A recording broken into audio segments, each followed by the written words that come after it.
Magandang araw pong muli sa inyong lahat. Gaya ng dati sa ng panig kayo ng Pinas naroroon, umating muli ang pagpapala. Ang makatang tambay pong muli. Yung puhunan lamang mga logic ng buhay. At siyempre pagka-subscribe mo, kung hindi ka pa nakakapag-subscribe, panoorin mo naman. At alamin mo kung ano ang meron kay makatang tambay. Thank you. Matindi ang talagang nangyayari ngayon. Maliban pa yung pagwawala ni VP Sara itong nakaraang araw. At ngayon nadoon yung pansin ko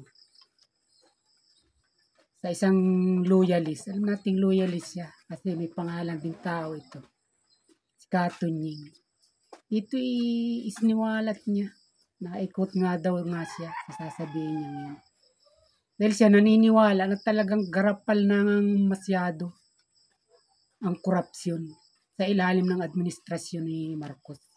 Ito, at sinabi nga niya rin na kinakailangan aksyonan na ito ng Pangulo ngayon na. At alam niya na talagang ang katiwalian, ang mga anomalya, lalong-lalo na sa mga projects. Itong mga mapak, Senado man o Kongreso man, nandiyan lahat. At kahit hindi naman kay Katunying, ako rin sa mahilig kong pag-oobserba, narin talagang mga katiwalian sapagkat masyadong sinisilaw sa mga proyekto na kung saan dun sila nagkakamal ng milyon-milyon. Kailangan mong makinig, kailangan mong makisama sa leader ninyo. At kanino pa ito? Siyempre kay Romualdez, kay Speaker Martin Romualdez. Sinabi rin ni Katunying na lumala talaga ang krimen, ang droga, at saka itong ang ikatlong tinuko niya, itong korupsyon. At ako mismo, ganito rin. Ang katotohanan, hindi nakakalungkot man, bigkasin. Walang patutunguhan talaga, kung bangag talaga ang mga desisyon na maririnig natin, makikita natin. Tinang sa unang-una na lamang, ito mismo sa gobyerno ito, nagmumula. Yung mga kumbaga hindi mo dapat marinig, sa kanila talaga nag-uumpisa. Katulad halimbawa nung kauna-unahan na binitawan ng isang sekretary ni Pangulong Bongbong Marcos. Yung nagsabi na ang kahirapan lang daw guni-guni lang. Sa mga pagsusuri pa o sa mga survey, sa mga datos, 64 pesos lang at sapat na para mamuhay ng maalwan ang isang pamilya. At ikalawa, hindi mo rin talaga lubos maisip na maririnig mo sa isang pinakamataas na opisyal ng ating kapulisan, PNP chief. Sasabihin niya yung gumagamit ng droga, hindi raw naman adik. Nakita mo na. Saan ka nakakita ng ganitong matinong pag-iisip? Samantalang nilalabanan nga ito ng kahit nung una pa. Natandaan ko nga nun, yung chungki, yung marijuana bata pa ako nun. Talagang bawal na yun. Tapos ngayon sa kasalukuyang itong mga matataas na mga uri ng mga droga, ito pa yung tinutukoy niya, hindi naman daw adik yung gumagamit nito.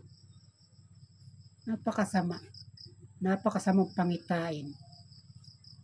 At ito pa, ibiro mo itong mga dating dinudurog at winawasak nga ng mga komunista, ng mga terorista nga tinukoy niya ito.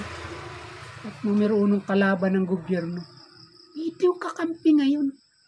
Pinapahintulutan pa na magpakulong ng kung sino pa yung matinong tao, yung pang ipinakukulong ng mga makakaliwang ito. At tulad na nga nito ni Franz Castro. Diba? Ang dating war on drugs na kampanya, ngayon makikita natin pinalitan na ng pangalan talaga. Wala nang war on drugs.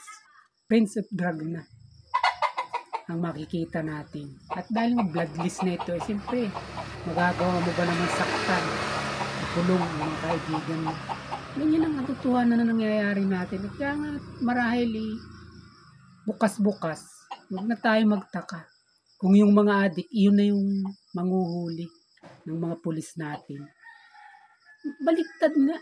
Ito yung mga tunguhing bangag na sinasabi ko.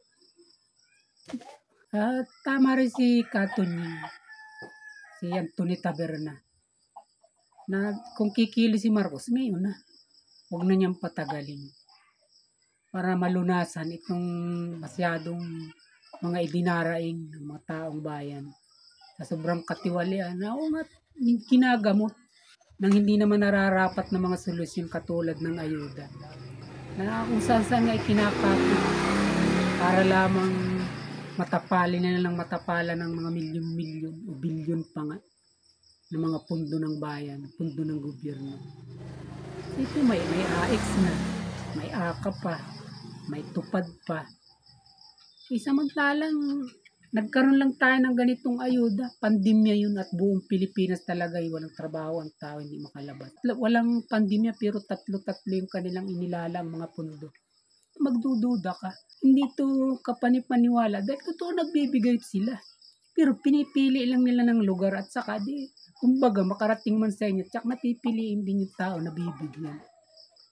Ganyan yung nangyayari. Totoo namang may nabibigyan sila. Pero mo sa bilyong ayudang ito. Tapos ganun lang yung ginagawa nila, pinipili lang nila. Kanino mapupunta yung mga sobrang pundong yun na inilalaan nila na bilyon-bilyon. Halos alam na natin yung kapupuntan, mga bulsa lamang ng mga ito at mga tiyan na lumulubo sa katakawan sa pira ng bayan. Sila lang nakikinabang talaga rito. Totoo namimigay naman, pero kumbaga katiting lang ito doon sa talagang mas napupunta sa kanila.